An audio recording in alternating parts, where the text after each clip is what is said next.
وتاری ڕێکخراوی حەبەی شوبات بۆ مافەکانی مرۆڤ. تیرۆکردنی دوو ڕۆژنامەڤانی کورد لە 23 ئابی ئەم ساڵدا هاوشێوەی خیانەتی سیویەکی ئابە.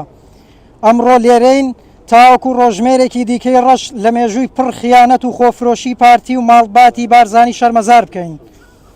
سیویەکی ئاب ڕۆژی هێنانەوەی دڕندانەترین هێزی داگیرکەرە دژی گەلی کورد بۆ ناو شاری هەولێر و داگیرکردنی.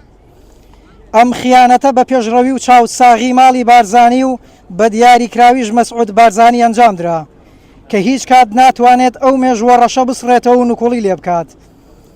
تیرۆرکردنی دوو ڕۆژنامەڤانی کورد لە 23 ئابی ئەم ساڵدا هاوشێوەی خیانەتی سیویەکی ئابە و پەڵەی ڕەشی سیویەکی ئاب تۆختر دەکات.